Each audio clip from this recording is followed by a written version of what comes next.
importantly, after when he got out, how he just built a business that supports other veteran-run businesses. So this is Derren Burell.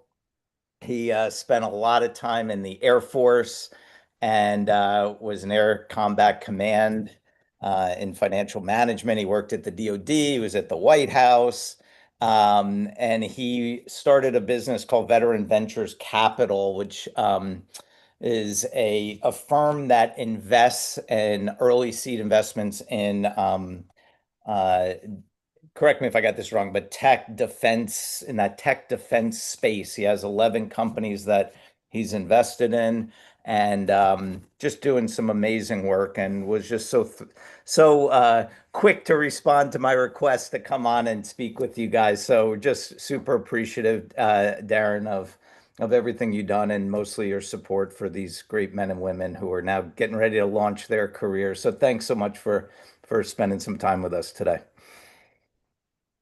Absolutely happy to do it. Appreciate what you're doing, Jordy. And for everybody on the line, I'm totally happy if you just want to interrupt me as I'm talking, because I hear myself speak most of the day. So it's much more interactive when folks have questions as we go Yeah, along. What were you thinking or not thinking?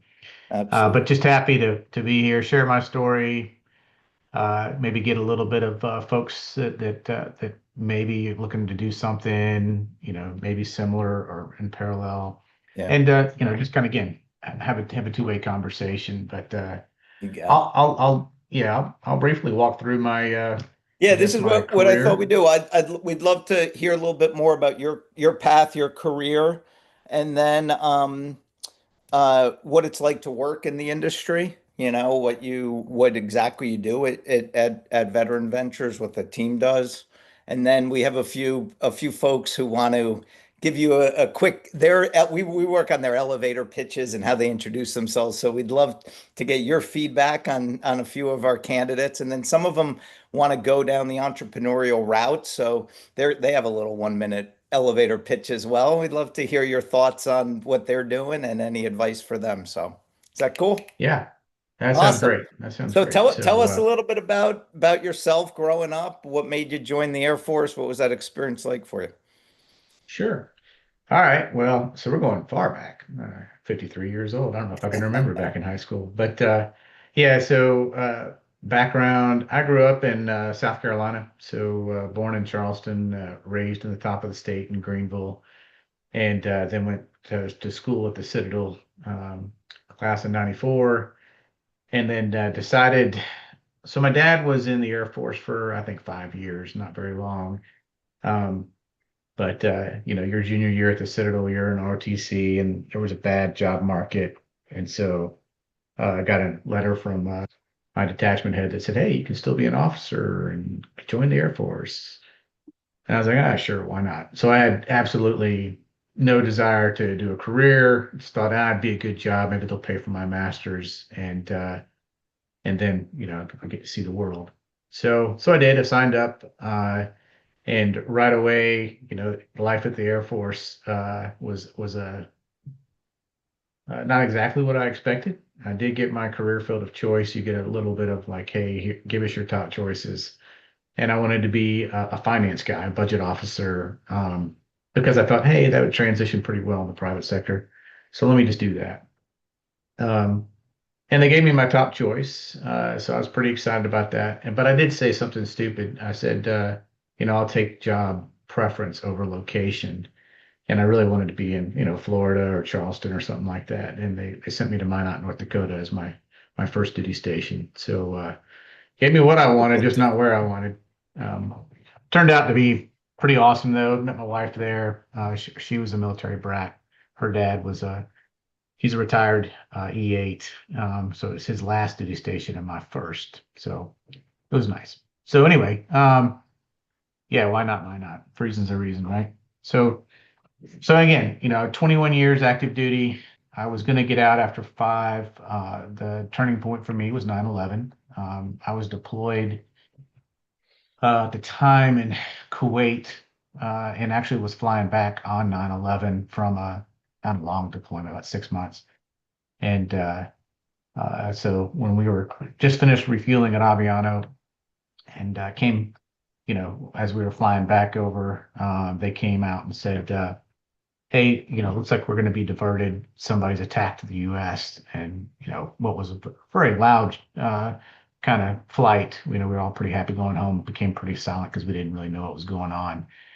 And then in a couple minutes later, they said, "Hey, we're going to be diverted to Portugal because they're using aircraft as missiles, and we're going to be in Portugal for a while." And so, anyway, diverted there for a week.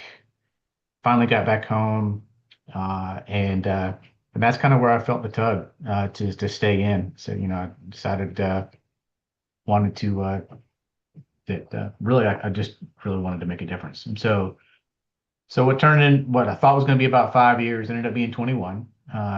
I moved about 10 times in those 21 years, managed some large scale budgets across the spectrum. I was in the Pentagon from 2003 to 2005. Yeah, managing about 15 billion of the Air Force flying hour program. And then, uh, and then after school, where I got my master's in cost analysis, I went and commanded over in Italy a finance squadron there. Had a great time doing it, but probably the best 3 years of my life. And ended up spending about 7 years overseas between two tours and a couple, five deployments. And then finished up my time in the White House, managing the president's comm budget. That was under Obama. Back in 2015 is when I decided to get out. Had a line number for '06, but decided they were going to send me to write Pat again. Just had enough of those winters, and so I decided to go where the job was. And well, I got an offer to go to Knoxville, Tennessee, and become the chief operating officer of a small fiduciary company.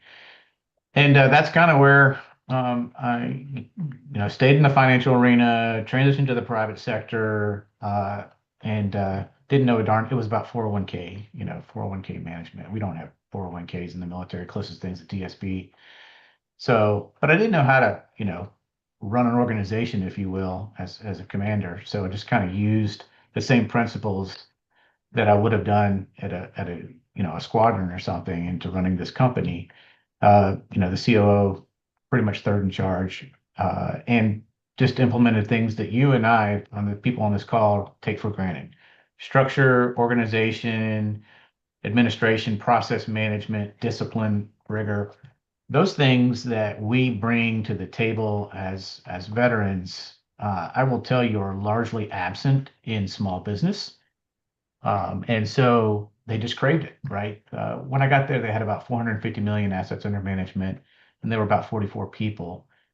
And in about 3 years' time, we'd grown that, after putting in just small things that I was telling you about, uh, the company grew to just under 3 billion assets under management, 110 employees or so, and then got bought. So about a 5x in 3 years. And that's where I learned that, veterans bring a lot to the table just by our experiences, not necessarily the technical expertise, but just the leadership development. The government pours billions of dollars into developing leaders on like folks on this call.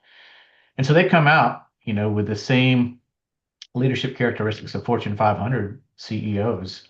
They just don't have the same access to networks because they've been serving their country while other people have been on Wall Street developing that network, right? And so, as part of that, big growth over those 3 years, they asked me to raise 2 million in growth equity. Say, hey, you're a money guy. We're growing like crazy. Go find us $2 million. And I was like, sure. That's what I did in the military. Should be no difference in the outside world. Found out it was a lot different in the outside world because you can't just go to your major command and say, hey, I've got an unfunded requirement here. Send some money. It's not that easy, but it's sure is easier than it is raising money in the uh, private arena. I raised it. It took me a little bit longer than I thought it should, and I was like, you know what? I just said, if it's hard for me, it's probably as a guy who'd spent a couple decades in the career field. I just said, I think it'd be hard for a lot of veterans that are transitioning out. So that's kind of where the idea of Veteran Ventures Capital came from. I successfully raised, had an exit, and then I thought, you know what? I know that veterans do a lot to the business realm. I know that these opportunities are far between. I didn't know at the time much about venture capital and alternative investing. That $2 million was the first time I did. But then I just kind of, in the Knoxville area, pretty small, close-knit community, and found a couple venture capitalists there and just asked if they would mentor me for about a year and learned the tricks of the trade.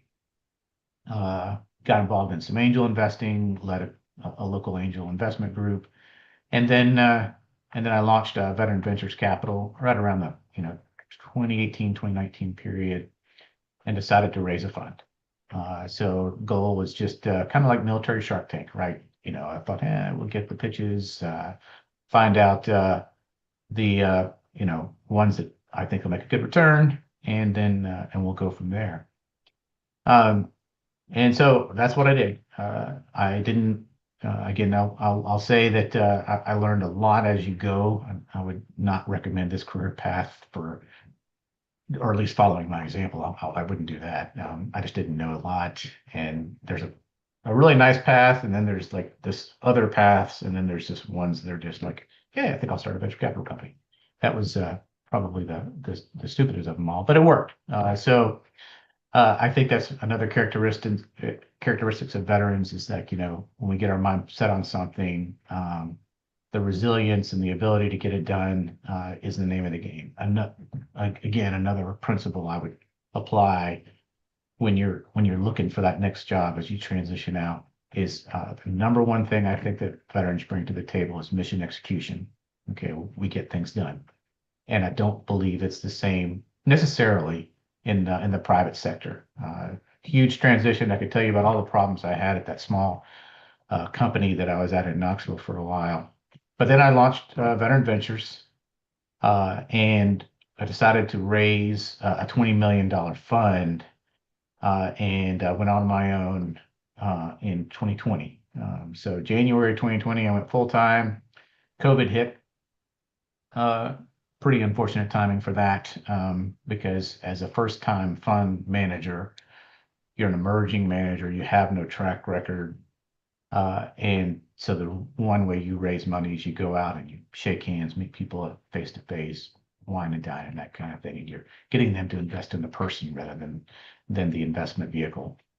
And you couldn't do that during COVID. So it was a challenge. We eventually raised it. I ended up getting together with some of guys that I'd previously served with. One gentleman, Josh Weed, we were in the Pentagon together, over 20 years ago, and he'd been very successful in a private career, had led a company to a $750 million exit when they went public, and he loved the art of the deal. So he came on. He and another guy got PhDs together at Rand Corporation when they were active duty. Brought him on. Again, Air Force veterans, both of them, and then one guy who invested one of the first checks that I got. I was at literally going door to door, taking a tin cup saying, "Come on, invest in veterans." And this one guy put in, I think it was like 50K, so it was a really small dollar amount. But then I found out, hey, he'd stood up two corporate venture capital funds in prior jobs, and he was a CPA and compliance oriented. And I was like, hey, you want to join the team? So that was over the course of about, I guess about 2 years is when we raised that fund. And it's been a blast. Okay. It's been a lot of hard knocks, a lot of learning as you go.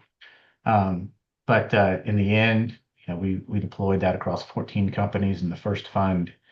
And then we found out, some of the stuff that we did, like I did, again, finance, procurement, contracting, acquisition type stuff in the military. So did Josh, and so did this guy, Steve Kaiser, too. And the three of us were kind of like, we still know all these people. And Josh is a reservist, still does his time in the Pentagon. So we keep the budget networks very, very fluid and updated. And we help these companies get in front of government contracts and government organizations and PEOs and things like that. So while we invested the 20 million or so in these companies, we ended up generating about in the first fund about 161 million of non-dilutive funding, government contracts, whether that's SIBRs, SITRs, StratFis, TACFis, R&D contracts, congressional ads, OTAs, all these different abilities that not a lot of people in the private sector truly understand. But we did. And so we were able to really help them grow and scale tremendous amounts. And so we ended up helping these companies leverage every $1 million we put in a company, we were able to garner about 10 million of non-dilutive funding. Wow. So that's kind of where we were in Fund One. And then last year we decided to embark on raising Fund Two. So the thesis kind of changed to, not just veteran-owned businesses generic, but really ones that have a technology and innovation that the government's looking for. So it's dual-use technologies. We kind of invest in the intersection of dual-use technologies and veteran leadership. So you got to have a veteran. You don't have to be veteran founded, although a lot of our companies are.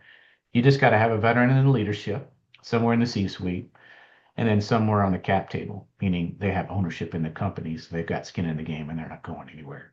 Those are the main I guess constraints of what we invest in. We also do we know what the government wants. They typically want a company that's a little bit beyond product market fit. So say about $1 million in revenue is what we look at for companies. So not really pre-revenue type stuff, because that again, it helps the whole thesis kind of really refine over time. But that's where we help companies kind of go from 1 million to 10 million, and then some large defense prime, whether that's an Anduril or a Palantir or even a Lockheed Martin. We'll just kind of say, you know what, I think I want to buy this company, and they'll buy it to, 5, 10 times revenue. And we then turn that right around to our investors and say, here's your money. And we take a little bit off the top for ourselves. And that's how we make money. So it's taken about, what is it, 2025? It's taken about 5 years or so to figure out what the best thesis was. But our second fund is about 3 times the size of Fund One. We just closed it, or in the final touches of closing, about 60 million. And we try to get a 10x return on every company we invest in within about 3 to 5 years. That turns into a winning portfolio process that rivals the big guys that are $1 billion funds out there who just spray and pray, where we kind of like Dialed pretty in. surgical on what the government needs. Can you So give I'll kind these of guys pause a there, little Jordy. background of what does it look like on your end? Like, are you receiving pitches all day, just like Shark Tank? Are you going out to solicit these companies? And what is that process? And what types of people do well in that career? Yeah. So again, a very non-traditional path that took us a while to get to where we needed to be. But we look at about 500 deals a year, and we invest in somewhere around five. Okay, so pretty high bar. Most people who approach us are not ready for venture capital. They're too young. Maybe they don't have the $1 million goal, or maybe they don't even have product market fit or something like that. So out of those 500, we can, easily whack away about 400 of them. So we're really looking at about 100 deals, trying to pick out about five. And yes, we get a lot of pitches throughout the week. And you go to the website, you put an application in for funding. That's one way that we get a lot of good deals. Um, and then we can kind of take a look at that because you upload your pitch deck, your financials, you know, executive summary, that kind of thing. And we can kind of say, okay, this is something we know. Because what we really do is we kind of back into the problem. We reread the budget documents that no one else does on the Capitol Hill. They're like, whatever, 8,000 page documents that when I actually did them in the Pentagon, there were doorstops. We didn't use them for anything. But if you do read them, they tell you where the government's going to allocate resources about 5 years in advance. And so you can kind of tailor your deal flow to say, I know space is a big deal. I know, material science or AI or, whatever, quantum, C5 ISR. All these areas are areas that we invest in because we know the government needs this technology to modernize the force. So we can take it, put $1 million in them, and then try go across the bridge and go to the Pentagon and say, "You said you wanted this. Here you go," and then help them with writing the RFP because that's what we've done. We've done classified DARPA projects that won 20 million bucks for a space company out in California. Those are the kind of things that are true value add. If I'm happy to talk about different forms of capital and what when you're raising money, who to take money from, and then add a dose of realism on it because people told me, hey, you know, it matters, who you take money from. And at the time when you're kind of an entrepreneur scraping by, like I said, taking a tin cup to anybody who'd listen, I'm like, listen, if they cut me a check, I don't care what it is, and I was wrong. I did lose about $5 million in the first fund. I didn't lose it, but the guy that promised me the money just didn't have the same values and structures, thought process, and just mission alignment that we did. And so I ended up saying, I don't think it's going to work. And he walked away and took his $5 million with him. And at the time, I was just kind of like, crying inside my pillow every night. But overall, it was the right decision to make because if you don't have someone that matches your core values and the core Yeah. values of our military, it makes a very big difference.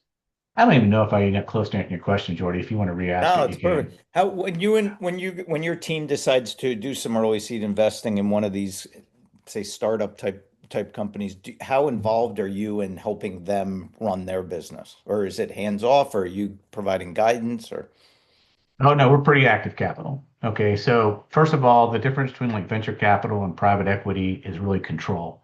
Private equity tends to buy the companies, or at least the majority of the company, and take over operations. That is not what we do. We are there to invest, to support, to step in and help them with business development, with strategy, go to market, all those types of things.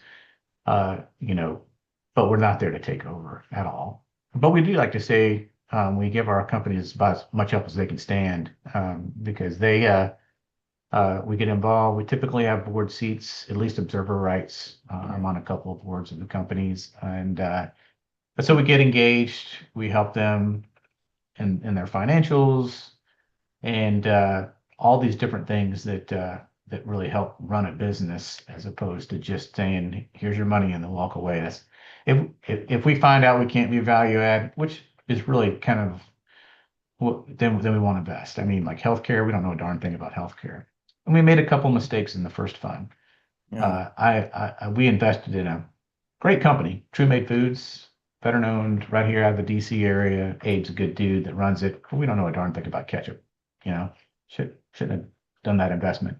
The guy's still scrapping along, doing great, but we don't add any value to him. All Yeah. right, so that's kind of something we've learned over time is to refine the pitch and refine the methodology where we're going to add the most value to the companies by helping them really get engaged in government contracts. After they've got a little Yeah. bit of commercials where that acquisition or liquidation event is going to happen, where the entrepreneur is going to get rich, our investors will get rich, and then we do okay. And Make so it. that's kind of the methodology.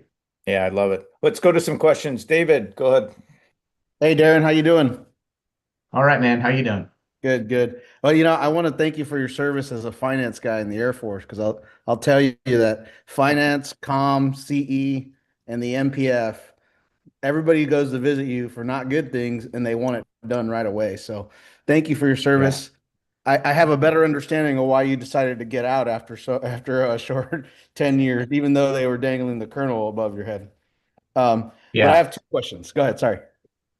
No, no. I could tell you a bunch of stories about how yeah, that one penny was off on your LES and you came crying. I was like, what about the other 98% of the time? Anyway, won't get Absolutely. into No, it. so I have two Yeah. questions. The first one is, so you're getting out, right? You're like, hey, I have I can make kernel here. How much of it was deliberate? Like, where am I at financially? Because you're a finance guy. Did the numbers make sense to you going, hey, I can do another 10 years in the military, totally fine, or I can make X amount of dollars, go private sector now when I'm still a little younger. What was kind of your thought process there? Like, what had Oh, to wow. line up to say, yes, I'm out? Yeah, it's a great question. So the guy, he's a friend of mine who basically said, "Hey, I need a new CFO." I was a family-run business. His dad was the CFO, and COO. Why don't you go come take a look? And I was like, "Nah, that's okay. Probably going to make Colonel, be in for at least another 4 years." And he's like, "Ah, let's just talk." And so I was in the White House Communication Agency at the time, and Obama was doing a visit down to Knoxville, some kind of promotion of community college. I can't remember exactly what it was, but I volunteered for it to help lead the comm office piece of it. It was kind of a dual duty when you were in Waka. And anyway, got there, did a quick, and I did do an analysis. I said, okay, here is '05 retirement versus '06 retirement. Here's the delta. Here's what it takes over the course of 10, 15 years. And so then I went to him, and because again, I found out that I was not really going to go back to command, or at least not likely to go back to command, which was a real bummer. So I was going to be working with civilians anyway. So I went to him and I said, "Hey, this is the delta. Can you meet the delta?" And he's like, "Sure." So it was no longer um, a money decision. It became an ego decision, right? Retiring as a colonel was, you know, way cooler than retiring as lieutenant colonel. And so I just had to decide if I wanted to be egotistical like that and say, you know, another 4 years. I'm kind of, at the time I was in my prime. I'm way over it now. But the idea of starting new, I didn't want to really do anything at the time of going back into government. I just didn't realize how much I would miss the military aspect and the veteran component and the ecosystem that we have. So I decided to go ahead and jump, and the wife and the kids were a big part of the discussion. 5 kids, we moved every couple of years. Maybe it was time to settle down. Turns out we didn't. I mean, I moved again. We're back in DC now because of all the work we do with the Pentagon. I had to come back up here. But anyway, that's really what it came down to is they met the money requirement, and then after that, it was a quality of life issue. Man, that sounds like almost like a kind of a picture perfect. I know it probably was stressful for you, like still making that decision, but to our veterans, we're all listening is like you notice there's opportunity. So he had an opportunity, a job opportunity. He had a connection that made that job opportunity. And then he did his own analysis on whether that's going to be the right fit for him and his family. So those are all things that, we've all made that decision already, most of us. So it's almost like just reassuring ourselves is like when all those things are kind of met, you should be less stressed as you're transitioning out. Yeah, So thanks for I got to tell you too. Don't mean to interrupt, but I loved what I did in the Air Force. I loved it. I loved almost every assignment. Maybe I loved all the assignments, but some I loved a lot more than others. It was a very hard decision, and again, I certainly had second thoughts for the first 3 years or more coming out of the service. So when you come out and you think about it, and if you weren't forced out, then you're going to have that. Oh man, all my friends when they, got their cool jobs, and some of them made general. Not many. I knew I wasn't going to do that, but all that things. So you will have these moments of what should have been or what could have been or something like that. But I would also tell you that that's a good thing. If you hate the military, then get out. Okay, but I didn't. I loved what I did, and so it was a tough decision. And then I didn't have a very good run. There's a lot of reasons why Veteran Ventures was the answer for me because I really missed the the the uniqueness of the military community and the camaraderie of it. And so standing this up where I get to work with veterans, I get to work with the DoD, and I get to do money management, which I've done for my whole career. It was a pretty sweet deal, but it did not it did not feel that way at the time when I first got at the out. time, for sure. No, and so that's great. And I really appreciate everything you said about that. I can agree with all of that. The second part of it is what did you lean on the most as you're in finance, you're in money world. What did you lean on the most to make sure that that transition of knowledge is going to be, adequate for what you got into? Because it sounds like I never hear a finance officer talking about venture capitalism or any type of private equity. Because when you start saying those words, I'm like, I'm interested. But what did you lean on? Was it a mentor? Was it YouTube? Was it podcast? What is it? Because we all want to know. Like, it's You're interesting to talking me. about the transition to the private sector or the Yeah. transition to veteran ventures capital? Just well, private sector Okay. more than anything. Yeah. Well, but from that time, my last, I don't know, maybe 5 or 6 years in the military was much more joint oriented. I'd done a couple of different deployments with the Army, was deployed with the airborne folks. WACA was a joint job. And so there was a lot of relationship building, a lot of, command and leadership principles. And those are really what I used the first couple, 3 years when I was in the private sector and in leading this company. I did not, I tried to learn as much as I could about 401ks and the Department of Labor because that's where that's ran out of as opposed to DoD. So I learned about the DOL a whole lot.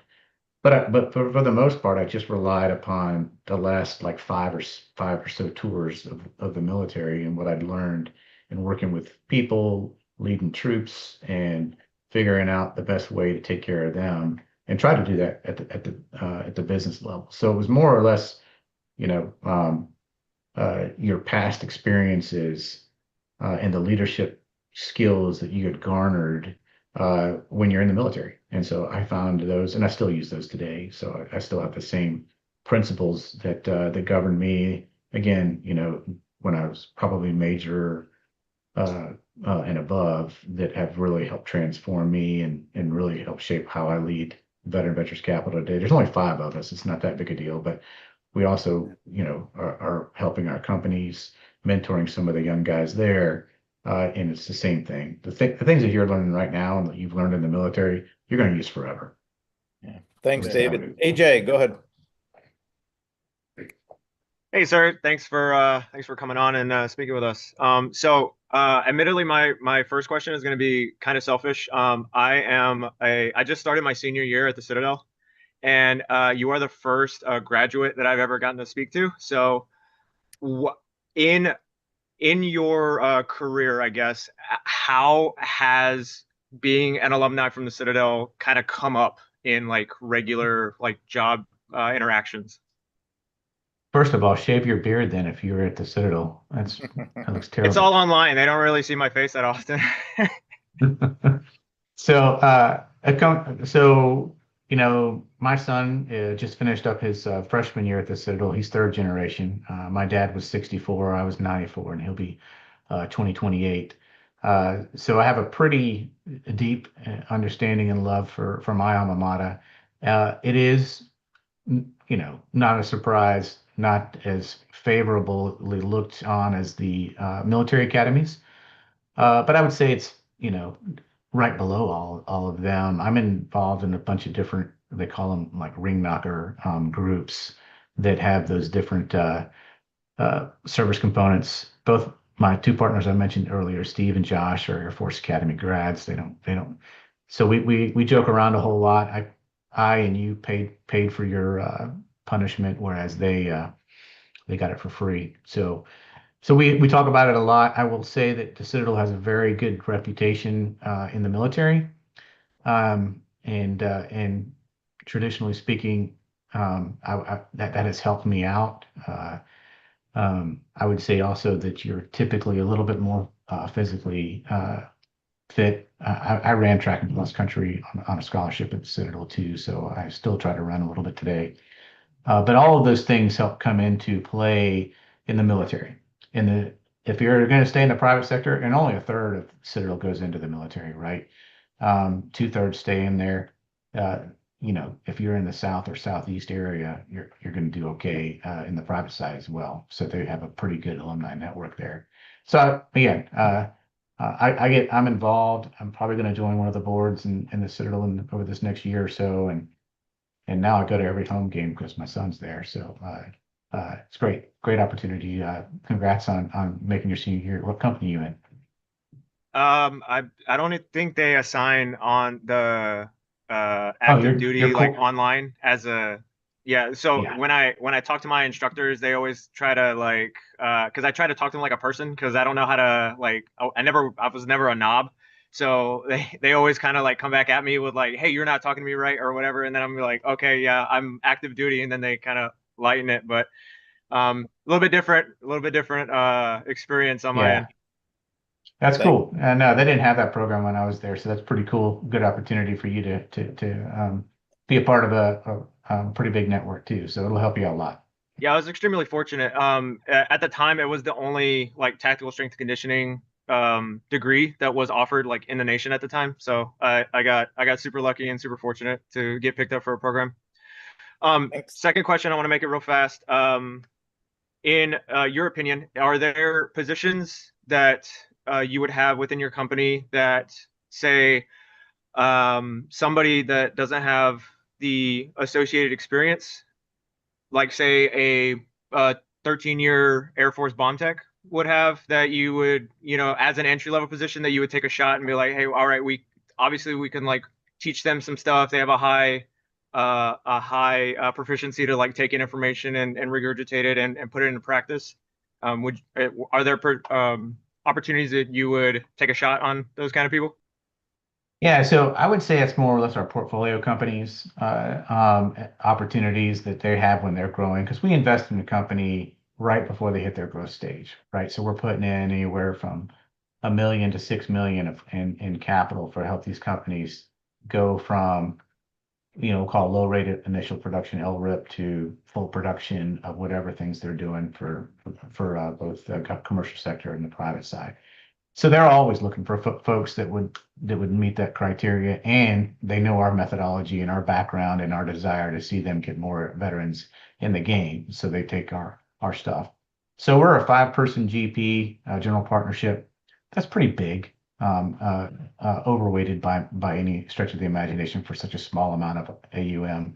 You've got billion-dollar funds that have 5 people in it too. So we don't have any, we outsource any of the functions that we don't want to do in-house, financials and stuff like that we're just able to oversee on. It's kind of weird when I outsource the financial side, but anyway, um, that so again, we definitely, there's a great set of organizations out there that are good at placing, veterans at in key spots. Jordy, good job. And but I would think that, yeah, if there's most of the companies we invest in are in this acceleration stage and they're always hiring. One that I'm on the board for, Turion Space, just crossed over 100 employees. I think they've only been in business for like 4 years. So crazy, crazy growth company. But we have a lot of those. So I would say that we're probably good till maybe Fund 3 or Fund 4. But there's a lot of opportunities within our portcos. Again, total of right now at 16. Wow. Thanks, AJ. Megan. Thank you, sir. Hi, sir. Fellow FMer here. All I kind of just right. wanted to bring it back to how you transitioned from finance into the civilian sector. Um, so my question is, how much of like CPTS, like finance, transferred, like mill pay, travel, budget cage, like what transferred over into the civilian sector, if any of it? Um, just I'm not trying to go back into it, but I want to be able to help out some of my friends that if they're thinking about staying in the finance career field, um, maybe that'll help them make their decision. And was it difficult to find a job in the civilian sector? Some, some really great questions. It really depends on what you want. Okay. If you want to stay very similar to the job set that you're in now, there's nothing magical and you can go and join the civil service, as a GS, whatever, 13, 12, 15, whatever. So you can keep on. We need those people. They have great continuity. I have nothing against that the side of people that just transitioned to doing what they were doing when they were active duty. That wasn't what I wanted to do. Okay, I did not want to follow that path of either contractor, working alongside of the active duty guy making twice what he's making, or or civil service. It's just not what I wanted to do. So if you transition to pure finance, I can tell you that maybe a little bit of the budget stuff transfers, but you're gonna have to learn a whole new skill set because the government doesn't make money. In fact, we get penalized if we don't spend all the money, as you know. Whereas in the private side, if you save money, you're rewarded, and that's just totally foreign to a guy who did it for 20, a couple decades. So you will transition, but you'll use more of, I would say, the management and leadership qualities of in CPTS that you did. And so my total advice for people that are getting out is it really is, you can do any job you want to do.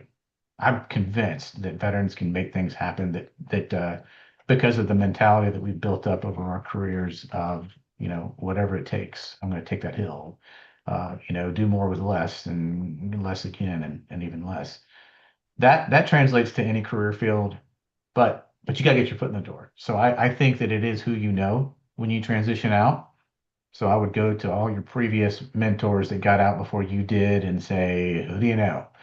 And for me, I'm doing that even with my kids when they're trying to when they graduate out of college, they're doing the Indeed and LinkedIn and all these different things. And I'm just kind of like, let me see who I know. And that's how I got the jobs from my kids. It's kind of like, I know they got a degree, but I know they don't have any experience. Can you take a chance on them? Yeah. And so I think that's very, plug into the networks like what you're doing now, because that's where you're going to find somebody that has a need and that you meet that requirement. But the application process is not very useful in my opinion. I guess it's a necessary evil. You got to do it, but it ends up being some network that you're tied to, in my opinion. Meg. Because so sorry. Cool. No, good. Thanks, Meg. John. Hey, Derren. Thanks for coming to talk to us today. One thing I want to ask, and to kind of use your knowledge of, almost 3 decades in the financial space, is what's one like lesser known lesson that you've learned, like while being, a finance officer, venture capital, that we as vets can apply to our own finances? I would say, it even goes to what Megan just asked too. There's so much you don't know when you come into the private sector. Both professionally, I sat next to the CFO and I was looking at financial statements, and it was Greek to me for a couple of years and figuring out how they all work. And so I would say that you never really stop learning. Okay. And financial management on a personal level, you may think you have some chops there, whether you hung out with some USA advisors or First Command or whatever. It's just they're pretty basic. And so I would seek a little bit more sophisticated financial advice from, some sort of investment advisors, RIAs, registered investment advisors. I use them to help fundraise, and they tend to have a pretty decent client base and are willing. Some of them specialize in veterans. So I would say just, continual learning is a big deal, that you think that you may know something after your career, but it turns out that, it's just the building blocks, in my opinion. Yeah. I Thanks, don't know if that answered the question, but yeah. All right. And last question, Richard, go ahead. Yes, sir, Derren. Thank you for hopping on the call. I have 2 quick questions for you. The first one includes, do you guys ever leverage money outside of the initial capital funds that you already have on hand? And also for an established business that is not currently run by a veteran, but will soon be run by a veteran, me, I was curious if you guys could help invest in any of those types of businesses with an establishment and then with a veteran taking over in the future. Thank you. Yeah, so the first question is real easy. We're governed by all kinds of regulatory issues and guidance. We're not allowed, our documents prohibit us from taken out any type of loans or anything like that without getting the express consent of our consent of our investors, and we have no need to do that. So I will tell you, it's rough. It's starting up any business. I didn't get a paycheck for over 2 years, about 2.5 years when I started Veteran Ventures Capital. I was living off of military retirement pay, and we dove into our savings for a couple of years. So the life of an entrepreneur, just like you would think, it's like a deployment. It sucks. Okay. And so, but you got to believe in what you're doing. And when you do that, you come out on the other end, and it's a lot better than, in my opinion, than being a part of a larger organization, but to each their own. Second part of that question is absolutely. We've invested with companies that are, companies that have been around for 10, 15 years. We've gotten some that are around for, again, 2 or 3 years. It makes no difference for us. $1 million in revenue, veteran in leadership, veteran on the cap table. Those are our distinct. If you don't meet those three, we're not going to invest in you. Probably, maybe you will in the future. So that doesn't mean I wouldn't want to talk to you. It'd mean that I'd love to start to build a relationship. We're relationship investors. If we don't gel with the team, then we know that it's just like a marriage, And so, yeah, the answer is we'll invest with anyone that meets those criteria. It doesn't matter how old you are. I mean, we would probably dive deep. Usually it means there's like what you're doing is you're buying a distressed company or recapitalizing a company. And we'd want to know the story of how you're going to turn it around and then see some traction in that pathway. But yeah, we'd do that. That's great. Thanks, Rich. All right. Do you have 10 more minutes, or you have a hard stop right now? I want to be respectful of your time. You good for 10 more? Okay. So now what I want to do, we have three of the transitioning vets on our team who are starting to think about run their own business, and they want to go down this path as well. Their ideas are very right at the start of their thought process here, but I'd love for them to just each take a minute, share your idea with Derren, I'm sorry, and then you take a minute or two to give him your feedback, and so we can get him out of here by 12. I just want to be respectful of your time. So why don't we start with Michael Kelly? Tell him a little bit about what you're doing. All right. Good morning, Derren. My name is Mike Kelly. I'm a Navy veteran, becoming a DevOps engineer and the founder of a Sparkwave IT service. I started because I started seeing where I was going. A lot of small churches, nonprofits, many of which had to handle PII data or flying blind on IT, on cybersecurity, on digital infrastructure. Most of the vendors, they price them out, or they don't understand their mission nature. But I do. Sparkwave is a veteran-led and a values-driven, that's veteran me, values-driven, delivering managed IT, cybersecurity, cloud, and consulting services tailored to those underserved organizations.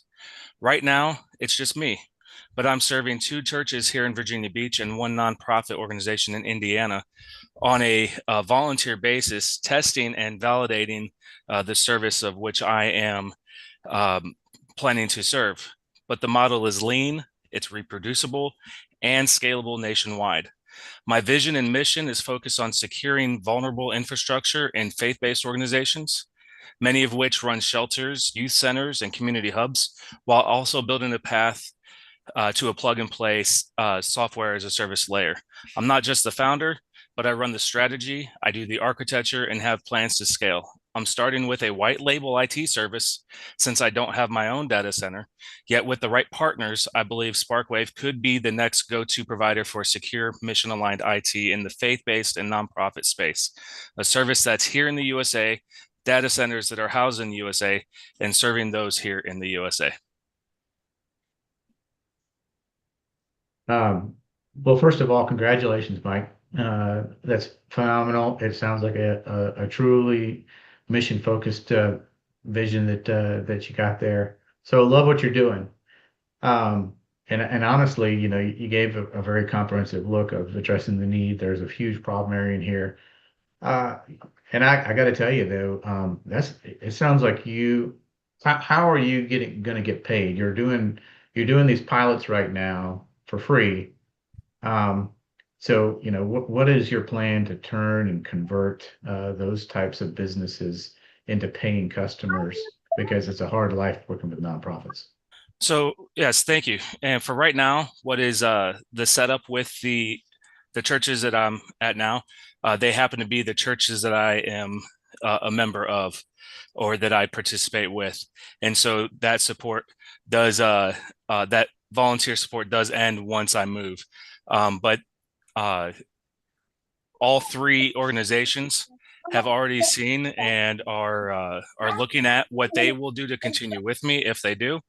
But the service tier that I have set up for this is I've got a basic, standard, and premium support that can be done remotely from $250 per month up to $1,000 per month for that, with the additional services of website maintenance and hosting, with standard, premium, cybersecurity, with threat compliance and setting up the actual the SIMs for that, and then supporting any other live stream services or any of that. But they do know that my volunteer service does expire here at the end of the fall, and I have set up, so to speak, protect yourself.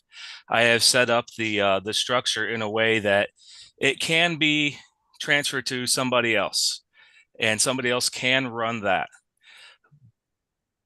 But I have also made it so that with everything that's in place, all that has to happen is they put their funding information in to send that to. Right now, I've got Stripe set up, but I intend to have something when I'm able to scale more to be able to collect the actual invoices in a more reproducible way. I like the idea.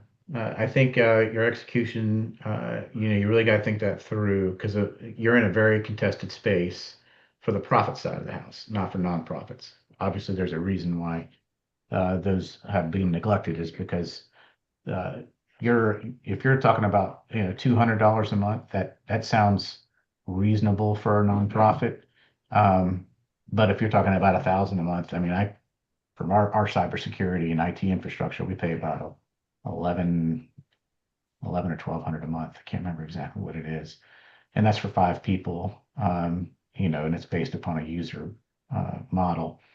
Anyway, long story short is you may want to look at wherever you end up landing, on a permanent basis, find out who the key players are in that area, whether that not they're nationwide, or if they're just regional or whatever, and find out on what it would take to potentially have some sort of joint venture with them, using them as an agent of distribution and cut down your cost.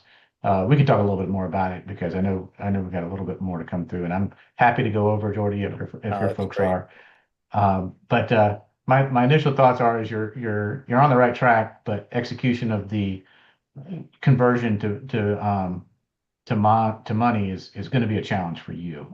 It's going to take a lot of work, and you may end up having to partner with someone to make it happen. Yeah. Good All advice. right. Thank you, Thank you very Michael, much, for sharing. and congrats on the portfolio for all the different companies, to include ketchup. There you go. I got a cyber company you might want to look at, Title Cyber. We've invested with those guys. They're out of here in DC, and they may be somebody I can link you up with to get some thoughts process. Awesome. Thank you. for that, Tom. Thanks, Michael. All right. So next one is Melissa Schaefer. She's into real estate and has already done a little bit, and then is considering sort of banging that around for her career when she exits. So go ahead, Melissa. Hi, thank you for your time. All right. Let me pull this up. Hi, I'm Melissa Schaefer. I'm a real estate investor with a passion for helping people find homes and a strong track record to back it up. I've purchased 4 properties across markets like Las Vegas and Denver, turning 2 into successful rentals. I've worked with top property managers and even self-managed tenants, maintaining consistent cash flow and a portfolio valued at over $1 million. I love real estate because it's not just about numbers, it's about creating places people want to live. I'm now ready to scale, and I'm seeking funding partners to join me in the next high-value opportunity, low risk, strong returns, and a clear path forward. Right. So where are you based out of, Melissa? Tampa. Are you going to stay there post military? Yes, sir. All right. Former boss of mine, CQ Brown, former chairman, he moved over there just recently after he got unexpectedly moved out of his position. But Tampa, we did a tour at McDill for a couple of years. It was great. That's where I was. Anyway, so yeah, my thoughts on this is you're in a great, obviously Florida's going to continue to grow. If you're going to concentrate your areas in there, there's the governor's looking at abolishing property taxes, which would make even the more incentives for people to move down that way. So you're good. Have you ever heard of the Academy Investor Fund, AIF? No. Okay. So I'd like you to go to Local Vest. It's actually, I don't know if that's still in it. I think it might gone out of business. Connect with me on LinkedIn. I will link you up with a guy that runs this investor fund strictly for real estate. Oh, yes. And it's for military vets to invest in, and then and it's got a great track record. Yes. Some of my partners are invested in it as well. So great opportunity. It's going to continue to be, there's only so much real estate that's going to be able to go around. So finite commodity, especially if you're going to be in the areas where there's water nearby too. Yeah. So yeah, you got some great opportunity. So I'm happy to kind of take this discussion offline and see how I can help you out and introduce you to some potential funders. Yes, sir. Thank you so much. I appreciate Thanks, it. Melissa. Good job. job. All right, we're going to Thank go to you. one more quick story and then Jose's question, then we're going to let Derren go. So next is Jesse Rivera. You still here? There you are. Tell them quickly what Hey, you what's got up? going on. Hey, Jess. Okay, so I'm trying to open up a business with my wife. What we're trying to do is we're trying to open up a arts and craft co-op where basically we own the building and then we rent out spots in the building so that people can put their arts and crafts in there. We got the idea while we were in New Jersey. My wife really got into arts and craft and joined a really cool co-op from a Navy vet, and we thought we would bring that business model here to Japan where I'm living. So you're in Japan now. Are you going to be there permanently? Yeah, be in Japan permanently. Oh, congrats. That sounds like fun. Thanks. Well, so the advice I was going to give you is completely irrelevant. I was going to say, go to your local chamber of commerce. They have programs that'll help you get out this co-working area or display case. But I don't know what to tell you about Japan. So that's a challenge because all the programs. So a lot of the startups that I come across that we're not investing in, but I still want to help them out. I direct them towards state funding programs, state grants, and even federal grants and things like that. So I don't know how that would work over in Japan. I'm going to be so little of help for you, Jesse. I'm going to go ahead and say it that I don't know what Japan offers. I would say that. So are you currently active duty looking to get out? Yes, I'm in Skillbridge right now, and then December 1st, I will be officially retired. So what base are you at in Japan? I'm right near Yokota right now. I would go to the services folks over in Yokota, and I would tell them what you want to do, and see what programs they may know about that would help you get it off the ground. Maybe even feature you in some of the base press and stuff like that to help you kind of find a place for folks to come off base that maybe they want to get a little bit of flair from an arts and crafts arena. It sounds like you could probably. I've seen a lot of those types of places be co-located with a coffee shop or a restaurant and use that additional revenue from sales in the retail side and then allow folks the opportunity to also buy art and display their art too. But that's about all I can tell you. I don't know anything about that, and I certainly don't know about how it would work overseas. But congrats to you, man. That's pretty cool. Thanks, thank you. Jesse. Appreciate it, buddy. All right, last question. Jose, go ahead, bud. Hey, Derren, how's it going? All right. Man, Hey, I'm super interested in investments.